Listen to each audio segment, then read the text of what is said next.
जोर न राज माल मनसूर। गुरु नानक साहब समीर पर्वत के उपर सिद्धानाथ जोगिया नाल ज्ञान चर्चा करते हुए दसते ने इंसान के अच कोई जोर नहीं है। कोई ऐसा जोर वाला हुए कोई राज अपने ताकत न ले ले या चिन्नी ताकत भी नहीं भी राज छड़ दे, ये भी परमेश्वर के हुक्म ही ने है। जोर ना राज माल मनसूर। कोई जोर ना चाहे कोई राज ले ले नहीं ले सकता, क्योंकि जब तपस्या साधना सेवा सिमरन होएगी तो महाराज कृपा करन तो फिर उसनू राज की प्राप्ति होंगी। तपो राज ते राज दे विच अगर गलतियां करता है तो फिर नरक मिलता, राजो नरक। इससे कोई ताकत जोर नहीं भी राजा बन जाए, ना ही उसके अंदर इतनी समर्था है कि वो राज नूं छड़ दे। कि राजे चाहते ने भी तंग परेशान होंगे, राज छड़ ही नहीं सकते। कोई चाहते भी राजा बन जाए, बन नहीं सकते। जोर न राज बाल मनसूर। कि ना उहदे अंदर शोर मचदा, लेकिन वो शोर ही रह जाता, उसका मन चाहता जो कुछ वो प्राप्त नहीं होता।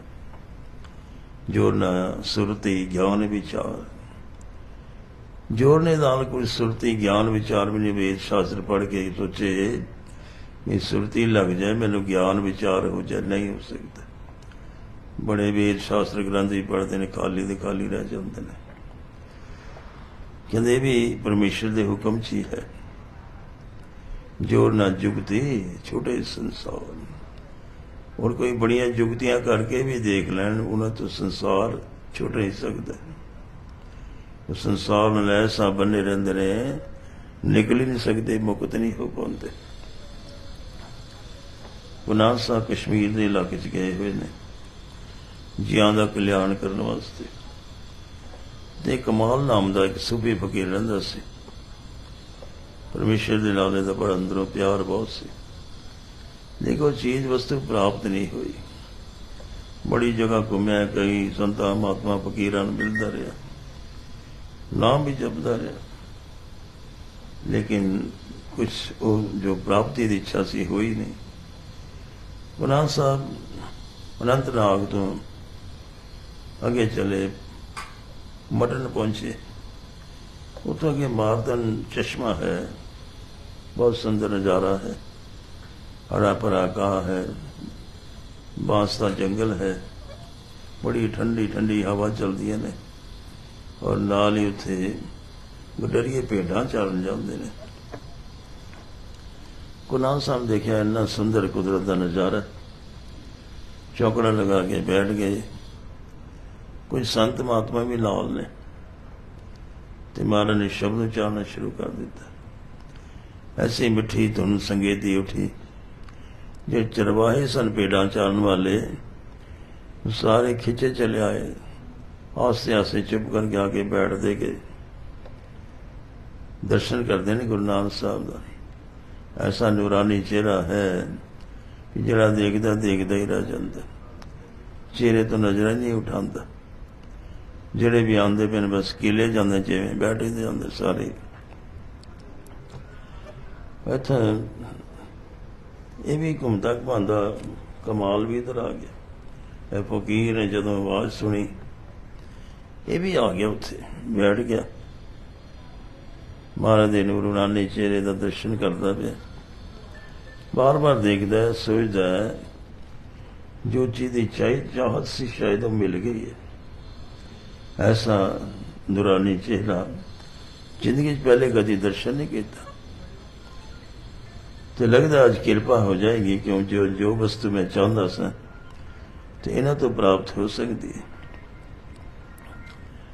गुरु नानक साहब ने शब्दापो गा के जदों देखा, बड़े सारे गडरिए बैठे ने।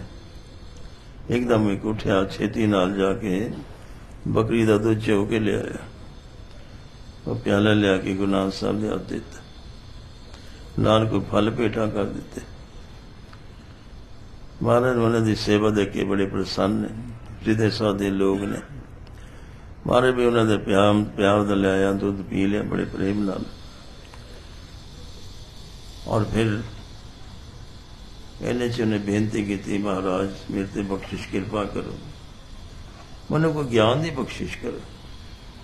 बड़े प्रेम नाल भाई कमाल ने गुरु नानक साहब जी अगे बेनती की। ये सूफी फकीर है, बड़े चिर का फकीरी वेश धारण करके खोज विच है, कदों मैनू अकाल पुरख का प्रेम भरिया दर्शन हो जाए। जब बेनती की, महाराज ने शब्द उच्चारण किया, सागर में बूंद, बूंद में सागर, कौन बुझे बिद जाने। बड़ा हैरान हो गया गुरु नानक साहब ने वेखदा कि महाराज मैं तो कुछ समझिया नहीं।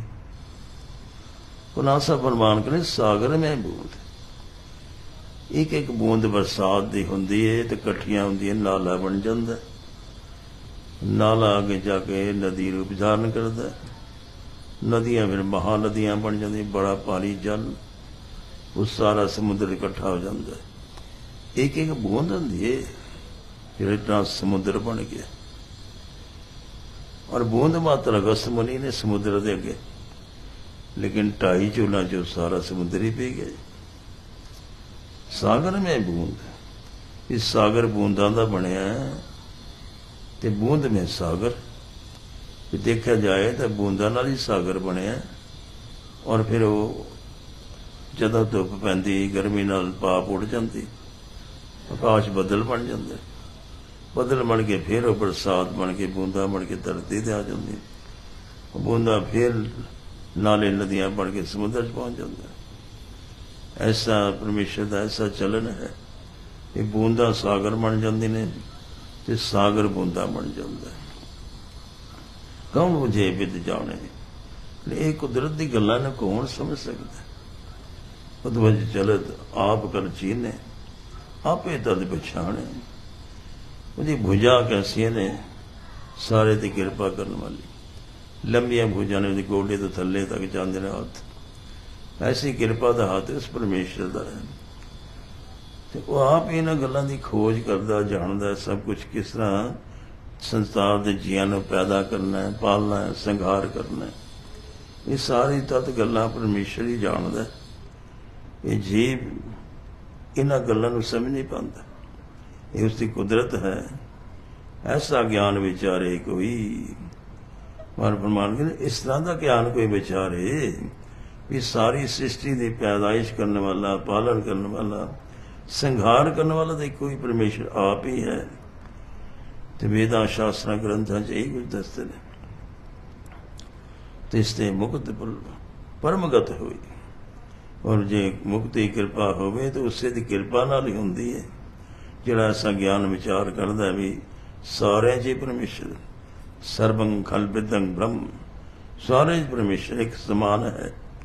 तिसने मुक्त परमगत हुई, तेरी कृपा होए इस तरह के ज्ञानवन मिल जान तो ज्ञानी अपनी मुक्ति तो कर लैंदा है, तो जिहड़ा उन्होंने मिल जाए उहदी मुक्ति भी हो जाती है।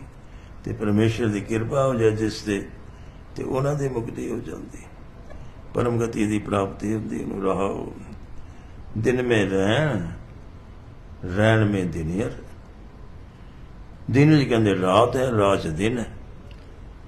कहते दिन हमेशा रहिंदा तो काम कार करते बंदे थक जाते, जे रात रहिंदे हनेरे च भटकदे रहिंदे, तो रात दे विच दिन पैदा होंदा है, तो दिन विचों रात पैदा हो जाती है। देखते देखते रात दिन च बदल जाती है, वो देखते देखते दिन रात च बदल जाता है। कोई पता नहीं चलता सृष्टि का किस तरह का चलन है। विचों दिन चो रात पैदा हो जाती, रात तो दिन पैदा हो जाती। उसन सीत बिद सोई, उस टाइम महाराज ने सर्दी और गर्मी बनाई थी, फसलां बीज पाए जाते हैं, रास्ते से गर्मी आती, फसलां पक जाती हैं, फल पक जाते हैं, फसलां पक जाती हैं। और इस तरह ही संसार के जीव ने वो भी हमेशा सर्दियाँ टुटते नहीं रहते, ना गर्मी तपते रहते हैं, बाकायदा मौसम बदलते रहते हैं। उस तरह ही फसलां बनती रहती हैं, फल बनते रहते हैं। ये उसकी कुदरत है। दिन रूसन सीत बिद सोई, ਕਦੀ ਠੰਡ ਦੇ ਰੁੱਤ ਆ ਜਾਂਦੀ, ਕਦੀ ਗਰਮੀਆਂ ਰੁੱਤ ਆ ਜਾਂਦੀ ਹੈ, ਤਾਂ ਕਿ ਗਤਮਿਤ ਅਵਰ ਨਾ ਜਾਣੇ। ਉਸ ਪਰਮੇਸ਼ਰ ਦੀਆਂ ਗੱਲਾਂ ਨੂੰ ਕੋਈ ਜਾਣਦਾ ਨਹੀਂ ਕਿ ਕਿਸ ਤਰ੍ਹਾਂ ਦੇ ਨਾਲ ਸ੍ਰਿਸ਼ਟੀ ਦਾ ਚੱਲਣ ਚੱਲਦਾ, ਉਹ ਪਰਮੇਸ਼ਰ ਆਪ ਜਾਣਦਾ। ਜੀਆਂ ਦੇ ਸੁੱਖ ਵਾਸਤੇ ਸਭ ਕੁਝ ਬਣਾਇਆ। ਗੁਰਬਿਨ ਸਮਝ ਨਾ ਹੋਈ, ਕਹਿੰਦੇ ਇਹਨਾਂ ਨੂੰ ਗੱਲਾਂ ਨੂੰ ਬਿਨਾਂ ਗੁਰੂ ਤੋਂ ਸਮਝ ਨਹੀਂ ਸਕਦਾ ਕੋਈ। ਇਹ ਗੱਲਾਂ ਸਾਰੀਆਂ ਗੁਰੂ ਤੋਂ ਹੀ ਸਮਝ ਆਉਂਦੀਆਂ ਨੇ। ਪੁਰਖ ਮੇ ਨਾਰ, ਨਾਰ ਮੇ ਪੁਰਖਾ। ਕਮਾਲ ਪੈਣ ਗੱਲ ਮਾਰਾ ਕਿਸ ਤਰ੍ਹਾਂ ਵੀ ਇਹ ਕਿੱਦਾਂ ਹੋ ਗਿਆ? ਪੁਰਖ ਮੇ ਨਾਰ, ਨਾਰ ਮੇ ਪੁਰਖਾ। ਮਾਰੇ ਪਰਮਾਨ ਕਹਿੰਦੇ ਪੁਰਖ ਤੋਂ ਹੀ ਨਾਰਾਂ ਪੈਦਾ ਹੁੰਦੀਆਂ ਨੇ। ਪੁਰਖ ਦੀ ਸ਼ਾਦੀ ਹੁੰਦੀ ਹੈ ਤੇ ਉਹਦੇ ਫਿਰ ਬੱਚੀ ਪੈਦਾ ਹੋਈ, ਨਾਰ ਬਣ ਗਈ, ਉਹਦੀ ਫਿਰ ਸ਼ਾਦੀ ਹੋਈ ਤੇ ਪੁਰਖ ਤੋਂ ਨਾਰ ਹੋਈ, ਨਾਰ ਫਿਰ ਉਸ ਤੋਂ ਬੱਚਾ ਪੈਦਾ ਹੋਇਆ ਤੇ ਪੁਰਖ ਬਣ ਗਿਆ। ਪੁਰਖ ਤੋਂ ਹੀ ਨਾਰ ਪੈਦਾ ਹੋਈ ਤੇ ਨਾਰ ਤੋਂ ਹੀ ਪੁਰਖ ਪੈਦਾ ਹੋ ਗਿਆ। ਇਸ ਕਰਕੇ ਮਾਰਾ ਗਿਆ ਪੁਰਖ ਮੈਂ ਨਾਰ, ਨਾਰ ਮੈਂ ਪੁਰਖਾ। ਬੁਝੋ ਬ੍ਰਹਮ ਗਿਆਨੀ। ਕਹਿੰਦੇ ਇਹ ਗੱਲਾਂ ਨੂੰ ਬ੍ਰਹਮ ਗਿਆਨੀ ਸਮਝ ਸਕਦੇ ਨੇ ਕਿ ਕਿਸ ਤਰ੍ਹਾਂ ਦਾ ਚੱਲਣ ਹੈ। ਵੀ ਪੁਰਸ਼ ਤੋਂ ਹੀ ਨਾਰ ਪੈਦਾ ਹੁੰਦੀ ਹੈ ਤੇ ਨਾਰ ਦੇ ਪੁਰਸ਼ ਪੈਦਾ ਹੋ ਜਾਂਦਾ ਹੈ।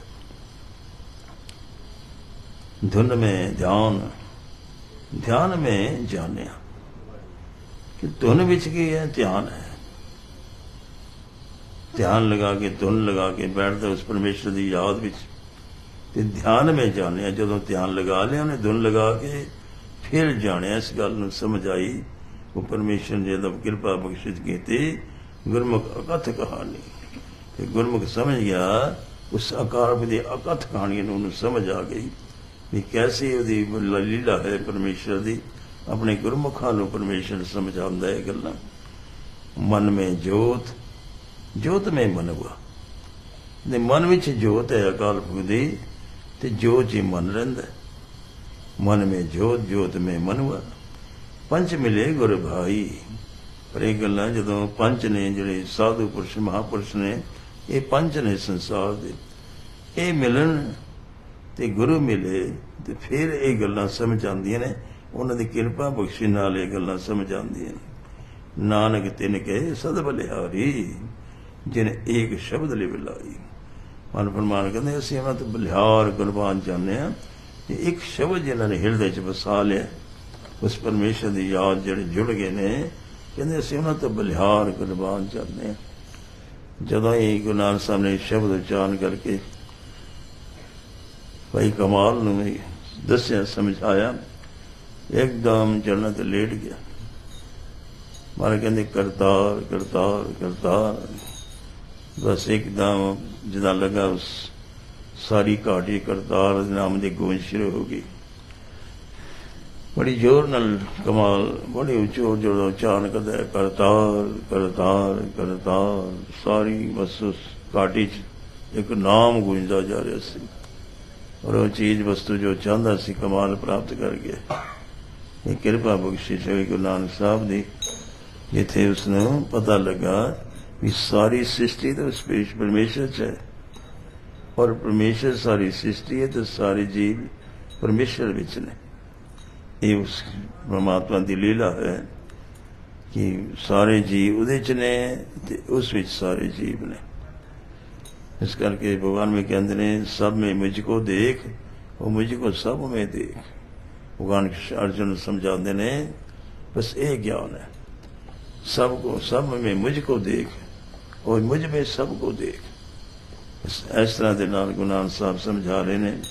कमाल ये गल समझिया, बस उस अकाल को जैसा जुड़िया कि जो वस्तु नूं चाहिदी सी उस वेले प्राप्त हो गई। ते अरदास बेनती कर